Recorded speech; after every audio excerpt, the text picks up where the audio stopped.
Welcome to Your City Connections, where you get to meet entertaining and informative guests. Guests such as an artist with a brush or with a camera, and guests with a violin.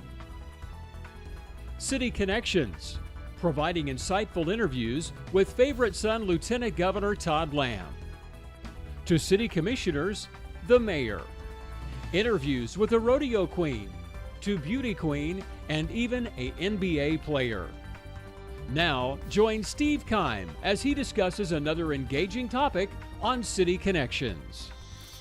Hello again and welcome to City Connections. I'm Steve Keim, Director of Public Relations and Marketing for the City of Enid, and also Director of the Enid Television Network. Thank you for joining us. Certainly good to see you again. My special guest, return engagement, return visit. My good friend Chuck May from Oklahoma City is with AAA. Chuck, welcome back to the Enid Television Network, and appreciate you taking time to talk, winter weather tips. You know, yeah. Of course, the fall that we've had an extended summer, it seems like, and the fall was just kind of warm. Mm-hmm. And, you know, usually latter part of the year, we have some ice, snow, rain, and fog. And I think we had a foggy day once, but it's been really pretty untypical for Oklahoma. But one of the main reasons that we wanted Chuck back was to talk about some winter weather tips in regards to driving safety. Mm-hmm. Chuck, I remember many years ago, I think it had to be back in the 90s, I was working with a gentleman and he had bought a four-wheel drive Jeep, I think it was, but it was an SUV type. And I remember he came to the office one day and he goes, "Steve, man, I got four-wheel drive and now I can drive just anywhere in this Oklahoma snow and ice and I could just stop on a dime." Now, he wasn't from Oklahoma. And I'm thinking, his name was Dave. I said, "Dave, you think four-wheel drive is going to help you stop on ice if you're going 60 miles an hour?" But he had that mindset that I got four-wheel drive. I can stop whenever I want. So we can talk a little bit about four-wheel drive later, but just right off the bat, what are some real important winter weather driving tips that we could incorporate in our lifestyle? Well, you know, we have this lackadaisical attitude towards winter here in Oklahoma, Steve. Really? We don't really give it the respect it deserves. It's the Rodney Dangerfield of seasons, I like to call it. Because we don't really think, we don't take it seriously. We think, you know, and by now we know that ice and snow is going to come. It may come again, and we may be in trouble. So there are things that you can do with your vehicle to maintain it and to keep it maintained in these cold temperatures year in and year out that you can do yourself and save a lot of money. Now, the top thing on that list you cannot do yourself, and that's your battery. A good, strong battery is required to get through these cold winter days. There's a diametrical equation that occurs in the cold weather with your battery. The colder it gets, the fewer cranking amps that battery has to provide. At the very time, your engine needs more power to get it started because the oil is so cold. So it's a double-edged sword. You need more power because your car needs more energy to get started, but your battery's producing less power because it's so cold. And I think sometime in our careers or our personal lives, there's been that moment that, we probably ought to look at this, getting this battery done before winter, and then all of a sudden a cold front comes in that catches you off guard, and so you jump out there early in the morning and it goes, you know, it just barely gets going. It catches it off guard. Last year, that kind of happened to me, but it was towards the end of the summer, and my car was really sluggish starting, and I'm thinking, okay, it's giving me a hint, Chuck, that let's do something. This battery was almost 4+ years old, and I'm thinking, okay, in a couple months it's going to be cold. Don't wait to when it's cold and miserable and sleeting, changing your battery out. Do it now. Do it now. If you have any questions at all, if your battery is more than 2 years old, good rule of thumb, have it checked. Because your battery may be marginal. It may have gotten you through the summer and the fall in good shape, but once it gets to be 20 degrees, 15 degrees, you'll be dead in the water. We get the most popular call that we get at AAA for emergency road service is "can't start." Can't get my car started. And the majority of those are bad batteries. So have it checked by a qualified automotive technician.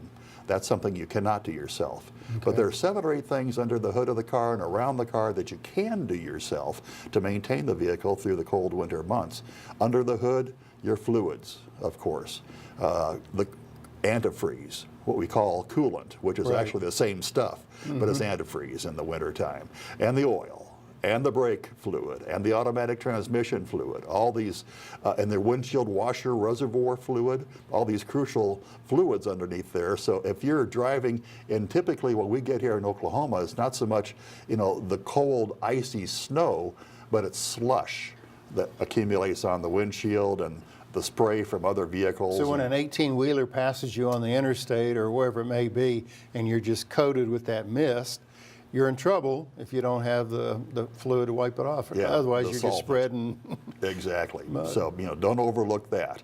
But all those vital fluids are so important, and especially in the wintertime. And then your belts and your hoses. Check those for any undue wear, any hardness around the hose where it hits the connection, any fraying on the belt. Yeah, you can look at that yourself and check that yourself and make sure there's not more than a ½ inch give on the belt.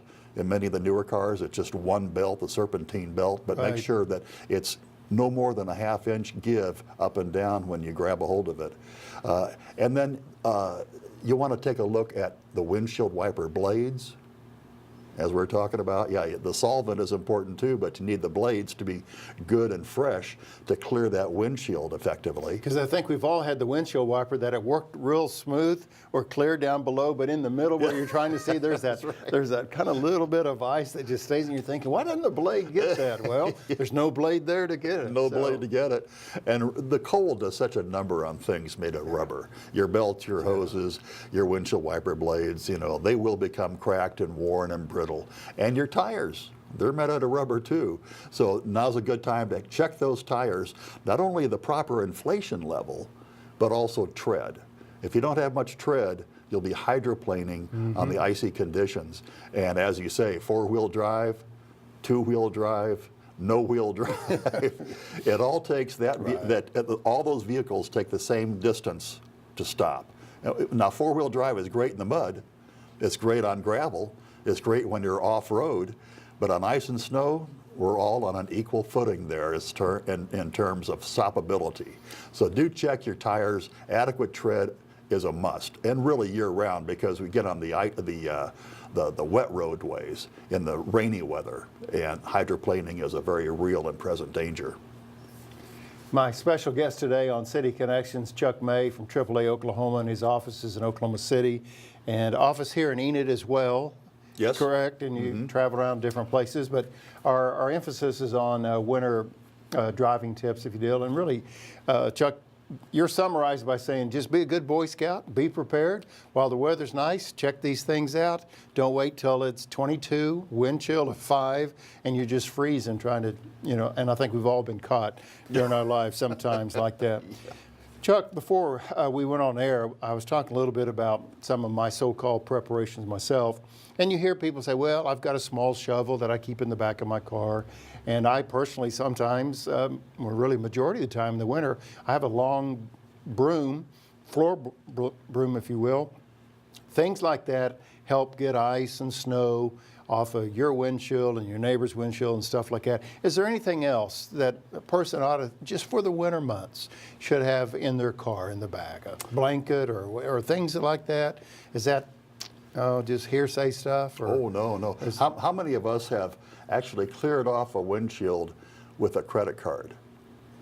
With the ice. So your hands little up. glaze of ice there because you forgot to put that ice scraper in your car that morning. And which has been in the garage all summer. Yeah, and once again we think, oh, well, it probably won't get that bad. We'll be okay. If it gets bad, I'll just turn the defroster on. That'll melt the ice and we'll be in good shape.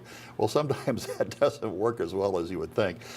Ice scraper, snow brush, like you say, blankets, extra warm clothing, gloves, jackets, socks, believe it or not, shoes, that if these become wet, if you're stranded outside for any length of time trying to clear the car of snow or ice, that you can change into something warm. A first aid kit for your car, and here I'm talking about simple tools, crescent wrench, maybe some vice grips, screwdriver, duct tape.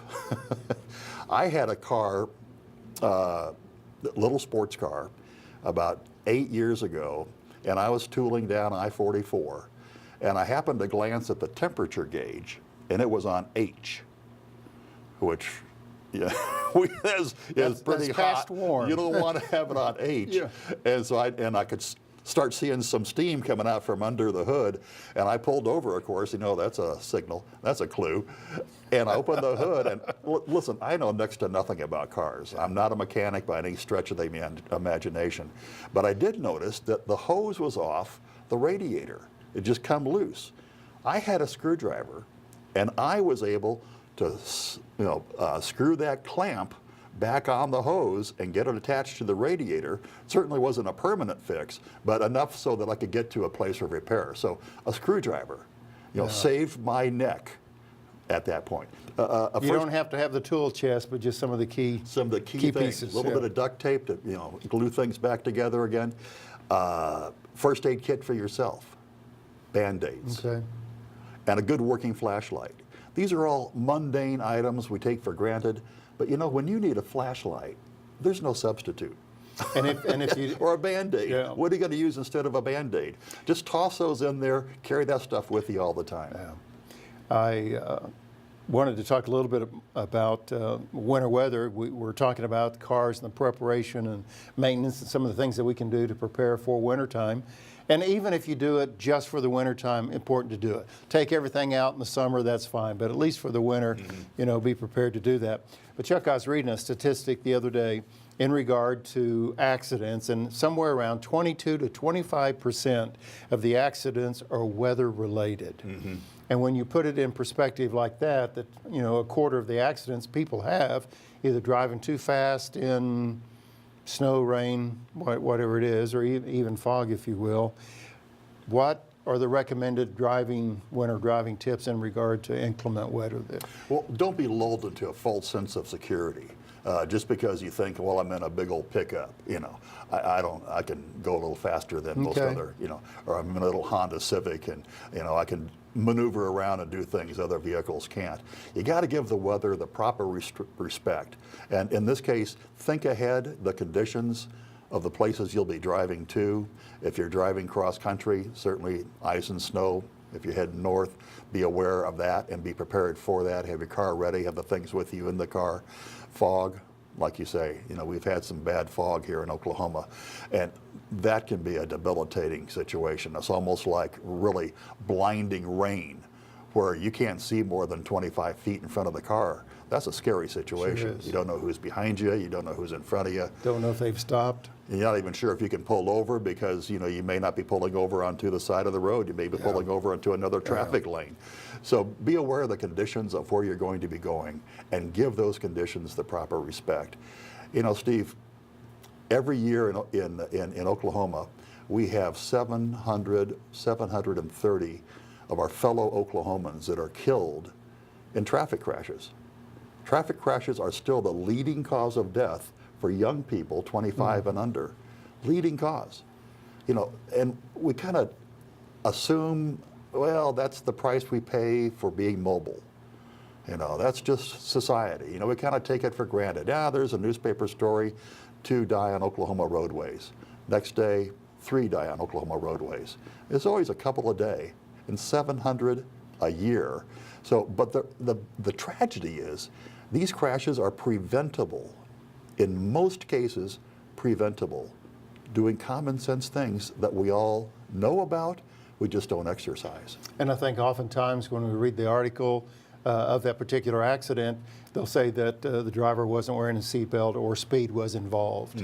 So that happens. Speed and distraction, drowsiness behind the wheel, alcohol, marijuana. We have a new brochure now with marijuana making the headlines these days across the country with recreational marijuana and medicinal marijuana being legalized. We have a brochure at AAA called Marijuana and Driving. It doesn't talk about the fact that marijuana has some negative influences society-wise, but just the influences on you as a driver. And we'll be happy to send this out to anybody who wants a copy. Well, let's, on the topic, a great segue of the topic of influences, because there's two topics I want to discuss before we take a short break. And the first one was, over the weekend, I was reading your magazine, Home and Away magazine, and I believe the article was called Mocktails Can Be Lifesavers. And then we'll talk a little bit about Tipsy Toe. But mocktails can be lifesavers. Explain that to me. Absolutely, and I actually have that magazine here with me, Steve. This is the cover of our November-December issue, and this is the story itself. Mocktails can be lifesavers. Mocktails are simply zero-proof cocktails, no alcohol. And AAA has a contest each year called the Great Pretenders Mocktail Mix-Off for professional bartenders to come in with their original recipes, zero proof. Judges determine the best of the best, and they're awarded cash prizes. The whole idea of that is to generate recipes that folks then can use over their holiday parties. Mocktails are great for the kids. They love to use those instead of a Shirley Temple or a Roy Rogers, or a soft drink. They have a festive drink they can make that has interesting ingredients. This is a Strawberry Delight, 1.5 ounces of strawberries, 1/2 ounce of maraschino cherry juice, 4 ounces milk, and chocolate syrup. And you mix that all together. And there's your mocktail. And that's your Strawberry Delight. And the mocktails are available on our website, AAA.com/mocktail. And it's a great way to intersperse non-alcoholic drinks with your regular alcoholic drinks. And for those who don't drink, and more of us are not drinking alcohol these days for a variety of reasons, gives them a chance to be a part of the party too. Sure, very good. I think oftentimes when people hear about AAA, they're mindful of Tipsy Toe, or maybe they hear you around holidays, Memorial Day, July 4th, or just the holiday period that they hear Chuck May on television, see him on television, or hear you on the radio talking about Tipsy Toe. Tell us how that came about, and just remind us how it works. Well, Tipsy Toe was a program that we developed because we asked people that got in trouble with DUIs, if you knew you'd been drinking and you knew you were, an unsafe driver, why did you climb behind the wheel and drive? And then wind up paying $10,000 in fines and court costs and lost wages, et cetera, by getting that DUI. And in most cases, they said, well, I didn't want to have to come back the next day to Jimmy's house or to the tavern or to the restaurant and get my car. I wouldn't have my car, and I wanted to have my car with me. Sure. Well, we're all so dependent on our cars. Sure. If we don't have our car, it's like not having your cell phone. What are you going to do? So they took that chance, they rolled the dice, and sometimes it works out and sometimes it doesn't. So we developed Tipsy Toe that'll give you a ride home and tow your car as well. So you both get home safely and no one is unsafe behind the wheel. We use our AAA fleets to carry the cars. It's no charge, AAA members and non-members alike. It'll run right on through the major holiday periods, and you'll be seeing the news stories about those. Very good. Chuck, we need to take a short break. When we come back, last time you were here, you were talking about the deadly D's of driving. So let's talk about that in just a moment. Thank you for being with us on City Connections today. We'll be back with our special guest, Chuck May of AAA Oklahoma, as we talk about safe driving tips, if you will. Winter weather approaching, or in the middle of winter weather, we need to know, be reminded of these tips. And we'll have more with Chuck right after this.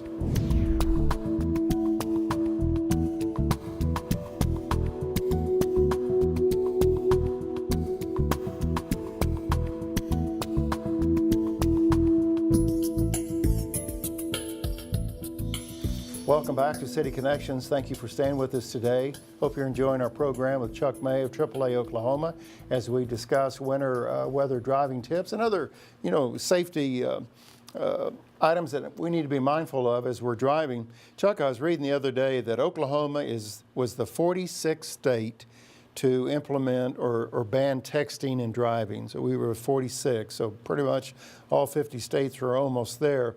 And that's been in effect since November of last year. So how are we doing? We're doing well. The statistics are looking very promising, Steve. The Oklahoma Highway Safety Office did a study, and they looked at a 9-month period that stretched before the law took effect, and then the same 9 months after the law took effect. And make sure I get these numbers right. Total crashes in which at least one driver was distracted by the electronic device declined by 12.5%. Total crashes. Fatality crashes, where at least one person was killed in these crashes, where at least one person was using an electronic device, fell by 30%.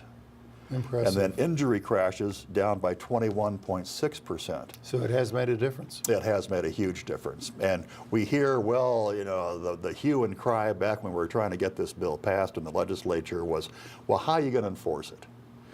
And I used to say, you know, I'm not really concerned about enforcement, because I think Oklahomans are law-abiding people by and large. If they see there's a law against texting and driving, they'll take it seriously and they'll think twice before they do it. And by golly, the numbers show that they are. Yeah. And they're educated enough to know that, hey, this is for my well-being. And I know that a couple of months ago when you came to Enid to visit with us, Chuck, you were talking about the deadly D's of driving. And I think one of the D's, if I recall, was distractions or something like that. Why don't you kind of go back and review for us what the deadly D's of driving are? Well, it's distractions, and of course we think about texting and cell phone use as being the number one on that list, and it probably is. But it's also eating a hamburger, drinking a hot cup of coffee, smoking, interacting with people in the car with you, messing with your iPad, you know, navigation your iPod, on your car. the GPS systems and all these things. And we're packing our cars with more and more electronic gadgets in the cockpit that vie for our attention behind the wheel. The distractions are increasing, not decreasing. At the very time, more cars are on the road, more drivers driving, and driving has never been quite as problematic or as complicated as it is now, with construction zones, high-speed merging, et cetera, et cetera. We really need to stay focused on the road and limit all distractions, not just texting.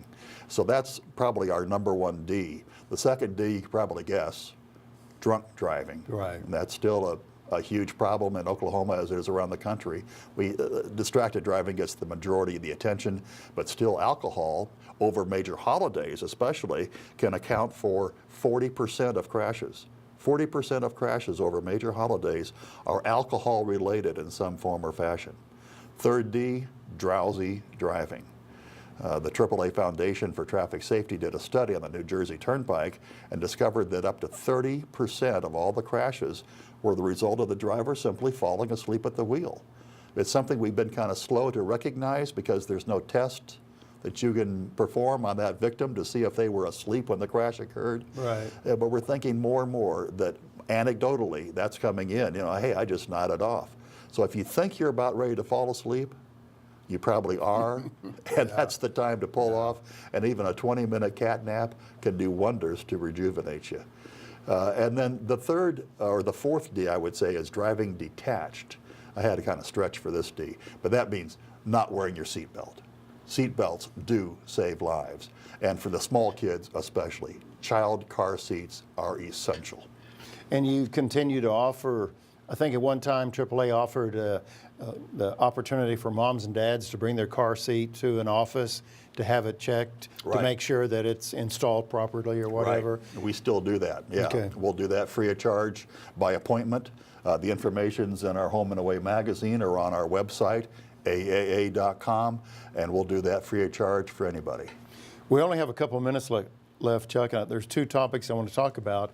And the other day I was driving down the interstate and I got behind this pickup truck and I'm thinking, I sure hope everything in the back of that pickup truck stays there, because it looked like that aluminum ladder was going to fly out along with the rope, and who knows what gas can was in there at 70 miles an hour. I read where AAA did a traffic study and they said over 200,000 accidents or crashes on roadways were due to debris on the road, flying out or on the road, and people had to miss. Yeah, that was between the years, I think, 2011 and 2014. I mean, I even see dogs in the back of pickup trucks thinking, I sure hope those dogs stay in there. Yeah, exactly. Yeah, So- and it's legal in Oklahoma to ride in the back of a pickup, and you see that all the time too. So yeah, the bottom line is things do fall out. Remember when you were maybe a kid or you were transporting a mattress? So well, we'll just put the mattress on top of the car and lean out and Yeah. hold our Well, hand sure. on top of the mattress. I got this. And then you're going 50 miles an hour, and that mattress is going like this. No, you know, we just underestimate the effect of the wind on things on top of the car or in back of the car. And ladders fly out, debris flies out, parts of the car come off, mufflers come off. So yeah, during those that 2011 to 2014, 200,000 crashes due to debris on the roadway, 39,000 injury crashes, and 500 deaths due to debris. So one more reason to put the phone down, pay attention to what you're doing, and if you're carrying loads in the pickup, boy, make sure it's secured properly. Yeah, and it doesn't have to be on the interstate. It could be just down the residential street. Okay, last topic. We got to close the show out, Chuck. One of my favorite discussions with you was the recycling crayon effort that's kind of under the umbrella of AAA. Tell us again how that works. That's such a great program. It's called the Crayon Initiative, and a guy out in California took his kids out for dinner one night, and his wife, and they gave him the kids some of these crayons that restaurants do, and the guy asked the wait person, says, you know, what are you going to do with these crayons after we leave? And she said, oh, we just throw them away. And he got to thinking, why can't we collect those used crayons, melt them down according to color, reform them into new crayons, and give them to kids in hospitals, which is exactly what he does. It's called the Crayon Initiative, and AAA offices in Oklahoma, including Lyle Nichols' place here in Enid, here on Owen Garriott, right next door to us, as a matter of fact, collects these crayons. Great. He's come by, any used crayons, doesn't matter how used or torn up they are, if they have paper, if they don't have the paper on them, doesn't matter, because the Crayon Initiative sorts them according to color, melts them down, and forms new crayons that are actually square so they don't roll off the hospital tables for the kids to use while they're, you know, convalescing. Impressive, impressive. Thank you for sharing that story, because when you told me about it, I was just impressed that now there's a second life for the crayons. Yeah. But Chuck, this is all common sense stuff, but we need to be reminded from time to time, common sense, winter weather driving tips, and all of these distractions, things like that. Thank you so much for being here today. My pleasure, Steve. Thanks for having me. Oh, you're welcome.